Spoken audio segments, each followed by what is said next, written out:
नमस्कार दोस्तों, आप हैं अपने ही गुड लिविंग चैनल पे और बिल्कुल वीडियो की शुरुआत करते हैं सूर्य की सुंदर सुंदर किरणों के साथ। बिल्कुल जिस तरह से ये सुनहरी किरणें सूरज की आपको दिखाई दे रही हैं, इसी तरह से सुंदर सुनहरा और जगमगाता हुआ जीवन आपका हो। लेकिन वो कैसे होगा? अच्छे अच्छे काम करने से। तो बिल्कुल दोस्तों, मैं तो खैर करती रहती हूँ अपनी तरफ से तो पूरी कोशिश करती हूँ और बिल्कुल छोटे-छोटे से अच्छे-अच्छे काम करके हमें खुशी भी मिलती है और दूसरा हम फ्रेश भी महसूस करते हैं। लेकिन आज का टॉपिक दोस्तों बहुत बढ़िया है और एक कॉम्बिनेशन है। ये वीडियो तो खैर आप देख ही रहे हो, है ना? ये चिड़िया कैसे जुटी हुई है अपना काम में और बिल्कुल इनसे भी हमें सीख लेनी चाहिए, है ना? इधर-उधर बिना ध्यान दिए हुए अपने काम में लगी हुई हैं, है ना? रिजल्ट चाहे जो मर्जी हो, अपना लगे रहो। तो बिल्कुल दोस्तों, आज मैं आपके साथ ऐसे 7 सीक्रेट शेयर करूँगी, जो मुझे बिल्कुल ध्यान आ रहे हैं इस वक़्त कि कैसे आप अपने प्लांट्स को बहुत अच्छे से सेव भी कर सकते हो। ज़्यादा से ज़्यादा उस पे फ्लावरिंग भी ले सकते हो अगर फ्लावर वाला है। और बिल्कुल किसी भी प्लांट की ग्रोथ को बहुत अच्छे से बढ़ाने के लिए आपने कौन से वो 7 पॉइंट हैं, 7 मेन पॉइंट हैं, जिनका आपने ध्यान रखना है। तो उम्मीद है फिर आपके गार्डन की जो चमक है वो अलग ही होगी। चाहे वो पत्तों की चमक हो, चाहे वो फूल का साइज़ हो या ज़्यादा से ज़्यादा फ्लावरिंग हो आपके प्लांट पे, जो भी मर्ज़ी हो। तो आ जाते हैं अपने टॉपिक पे, लेते हैं सबसे पहला अपना पॉइंट। तो बिल्कुल दोस्तों, सबसे पहला पॉइंट यही होता है कि चाहे आप नर्सरी से प्लांट लेके आओ, चाहे आप खुद से सीडलिंग से उगाओ या बीज उगाओ या जैसे भी मर्जी उगाओ, चाहे कटिंग उगाओ, तो सबसे पहले होता है कि सबसे बढ़िया से बढ़िया सॉइल आपने जो सॉइल मीडियम है वो तैयार करना है। तभी आपका प्लांट जो अच्छे से चलेगा। ये नहीं है कि आप कैसी भी मिट्टी में लाके अपने प्लांट को लगा रहे हो और फिर उसके बाद लाके उसको फर्टिलाइज कर रहे हो, फिर कुछ ना कुछ अलग से दे रहे हो मंथली और फिर आप कहते हो कि जा कुछ मजा नहीं आ रहा, उतना अच्छा रिजल्ट नहीं आ रहा जितना कि मैंने सोचा था या नर्सरी में जैसे इसकी खिलावट थी प्लांट की वो नहीं है। तो दोस्तों सबसे पहले होता है कि आपने अपनी सोइल को लाइट बना के रखना है। लाइट मतलब ताकि रूट को फैलने में कोई भी दिक्कत ना हो। और दूसरा दोस्तों, अगर आपने अपनी सोइल को एनरिच बनाना है तो वो सिर्फ कंपोस्ट से ही बन सकती है या मैन्योर से, जैसे गाय का गोबर वगैरह हो गया, खाद होगी, फुली डिकम्पोज। तो जब भी आप प्लांट लगाएं तो ये सारी चीजें मिला के अपने प्लांट को अगर आप लगाओगे तो आपके प्लांट को रेगुलर न्यूट्रिएंट्स भी मिलते रहेंगे। और दूसरा, जो ऑर्गेनिक मैटर आपने यूज किया है अपनी मिट्टी को बनाने के लिए, तो दोस्तों मट्टी में कुछ बैक्टीरियल एक्टिविटीज होती हैं, वो आपकी सॉइल की फर्टिलिटी को प्रमोट करती हैं। तो इससे क्या होगा कि आपकी जो सॉइल है वो लाइट भी बनी रहेगी और दूसरा एनरिच्ड भी रहेगी। और दूसरा कि आपके जो प्लांट की ग्रोथ है वो खूब बढ़िया होगी। अगर नीचे आपकी रूट अच्छे से फैल रही हैं, खूब उनको खुराक मिल रही है, तो ऊपर एक अलग ही चमक नजर आएगी। आते हैं दोस्तों दूसरे पॉइंट के ऊपर। दूसरा पॉइंट सबसे अच्छा जो मुझे लगा है वो मेन यही लगा है कि कई बार हमारे प्लांट पे खूब फ्लावरिंग होती है, सारा कुछ बढ़िया हो रहा होता है, लेकिन हम डेड हेडिंग ही नहीं करते। डेड हेडिंग का मतलब है जो पुराने फूल आके सूख गए हैं, उनको हम हटाते ही नहीं है और फिर सोचते हैं कि प्लांट की ग्रोथ तो रुक गई, अब तो प्लांट ग्रो ही नहीं कर रहा, ना इस पे और फूल आ रहे, एक बार तो कितने अच्छे आए थे। तो दोस्तों अगर इस तरह से फ्लावरिंग हो के अगर आपके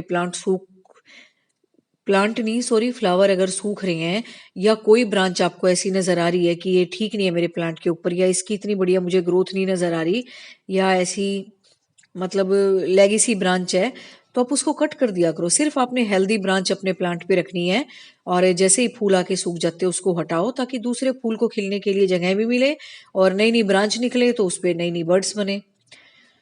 और तीसरा आता है दोस्तों फर्टिलाइज करना प्लांट को, कि आपने फर्टिलाइज कैसे करना है।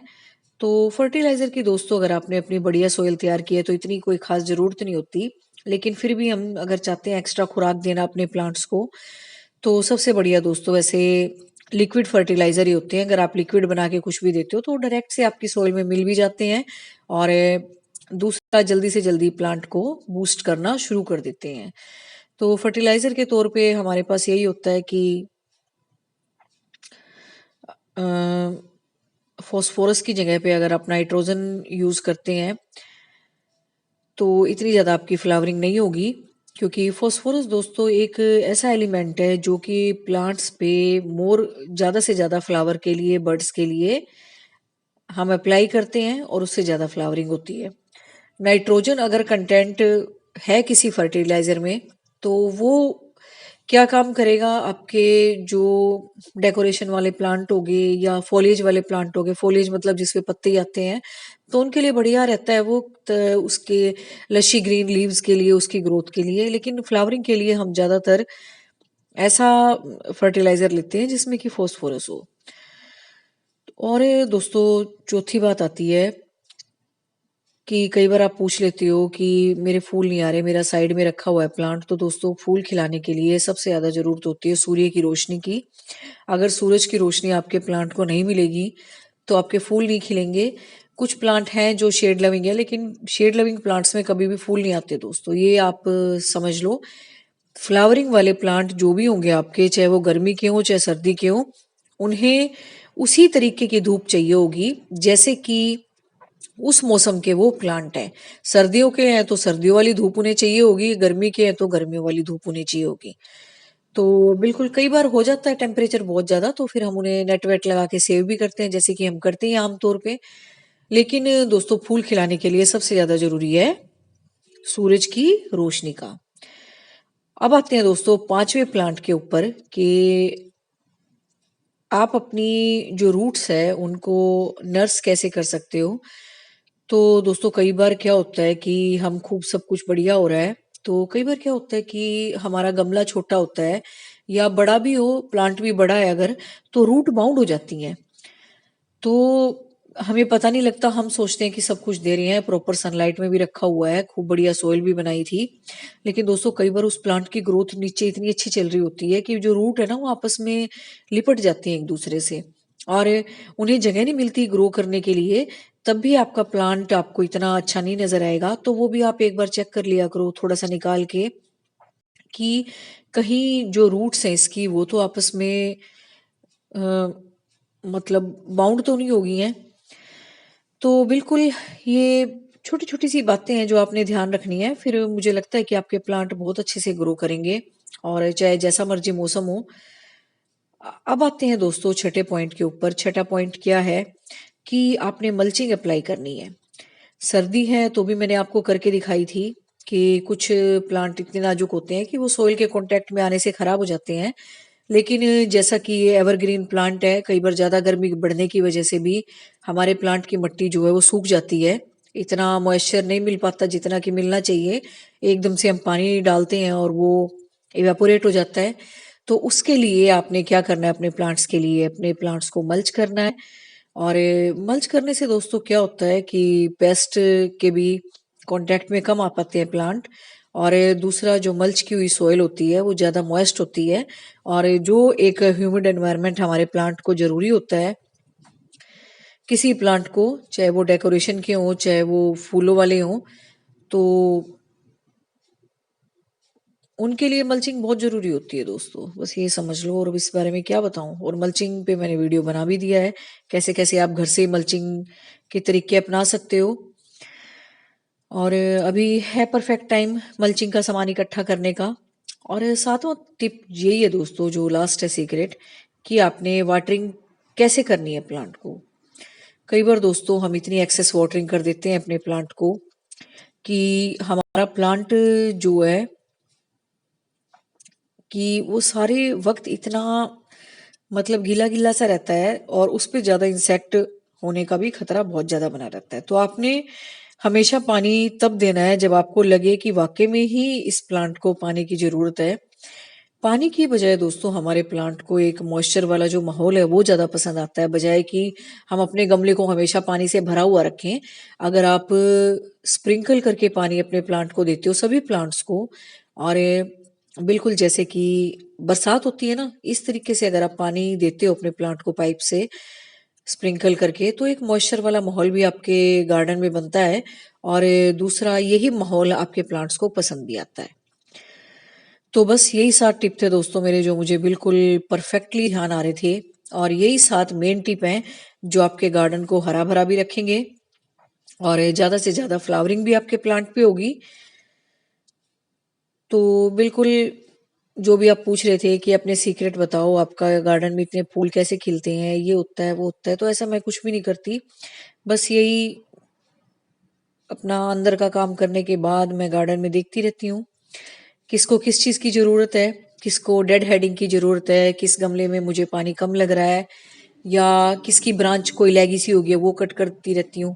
मतलब जरूरी नहीं है कि आप नए नए प्लांट ला के लगाओ फूलों के लिए।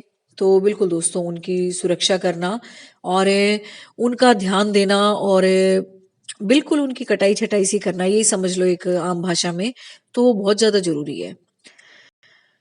और ये 7 टिप अगर आप अपने गार्डन में अप्लाई करते हो तो आपके इसी तरह से सुंदर सुंदर खूब सारे फूल भी खिलेंगे। और दूसरा, फिर आपको अच्छा तो लगेगा ही अगर गार्डन में बहुत सारे फूल खिलते हैं तो। और आपको देख के बड़ा अच्छा महसूस होगा। और दूसरा, वाकई में जिस पर्पस के लिए आपने वो फ्लावर प्लांट लगाए हैं, कोई भी प्लांट लगाया है डेकोरेशन का भी, तो आपका खूब अच्छे से चलेगा।